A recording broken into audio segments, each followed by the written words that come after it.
ఇసుక కోసము సిగ్గు లజ్జ లేకుండా ఇజ్జత్మానం లేకుండా కట్టిన బ్యారేజెస్నే పేల్చేస్తానులే వాళ్ళు మానేరులో.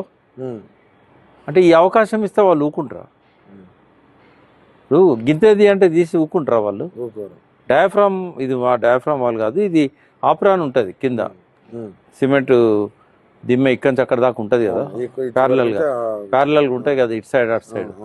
అయితే దాని మీద ఇసుక మెట్లు వేసింది, వాళ్ళు పరీక్ష చేయాలని వాళ్ళు రాశారు. ఎన్డిఎస్ఏ కూడా పరీక్షలు చేయించమన్నది.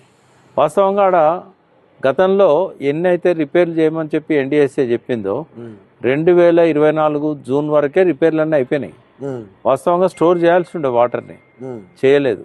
చేయకుండా అప్పటి నుంచి ఇప్పటిదాకా కూడా వచ్చిన నీళ్ళని వచ్చినట్టు కొన్ని వేల టీఎంసీలు పోయినాయి దాని మీదకెళ్ళి ఈ 2 సీజన్లలో కూడా. అయితే ఇప్పుడు ఏంటంటే ఆప్రాను దాని మీద ఉన్న ఇసుకను తొలగించండి, ఆ పరీక్షలు చేయడానికి కావాల్సిన వెసులుబాటు కల్పించండి, అంతవరకు తీయండి అని ఇచ్చారు ఆర్డర్. బట్ అక్కడ ఈ గారు కానీ, ఎస్సీ గారు కానీ, సిఈ గారు కానీ వాళ్ళు అందరితో ఆపుతారా? ఎందుకంటే ఇసుక మాఫియా అక్కడున్న మంత్రులు, అక్కడున్న ఎమ్మెల్యేలు వీళ్ళందరితోని ఒత్తిడి తీసుకొచ్చి వాళ్ళు ఇష్టం వచ్చినట్టుగా యథేచ్ఛగా కొడతారు. లక్షల రూపాయలు ఒక్కొక్క లారీ మీద వాళ్ళకు దొరుకుతూ ఉంటుంది. మళ్ళీ ఒక నంబర్ వేసి 4 లారీలు పంపిస్తూ ఉంటారు. ఆడ గవర్నమెంట్ కట్టేది 600 అయితే మేడిగడ్డ అయిపోయింది. దాని మీద కూడా మీరు అప్పట్లో డౌట్. ఇప్పుడు ఇదే జరగబోతుంది. ఇప్పుడు పెద్ద కుట్ర ఏం జరుగుతుందంటే, నా అనుమానం చెప్తున్నా నేను, అనుమానమే కాదు ఇదే జరుగుతుందని కూడా నేను అనుకుంటున్నా. ఇప్పుడు మేడిగడ్డకేమో బాంబులు పెట్టాల్సి వచ్చింది. ఎందుకు అంటే పోలవరం నీళ్లు నింపేదాకా డెల్టాకు నీళ్ళు సరిపోవు. కాబట్టి చంద్రబాబు నాయుడు కుట్రలో భాగంగా రేవంత్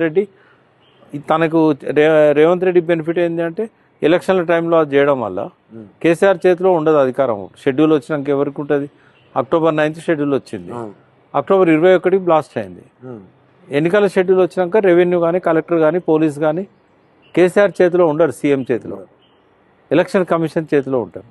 అందుకే వాళ్ళు విధ్వంసక చర్య అని చెప్పి ఎఫ్ఐఆర్ నమోదైనాక అక్టోబర్ 21 రాత్రి అంటే 22 మార్నింగ్ రిజిస్టర్ చేశారు.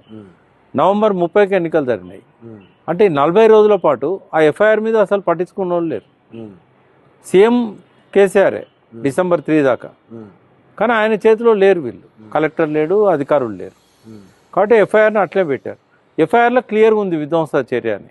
నేను కల్పించింది కాదు, నేనే మొదటి వ్యక్తిని అది బ్లాస్ట్ అని చెప్పింది.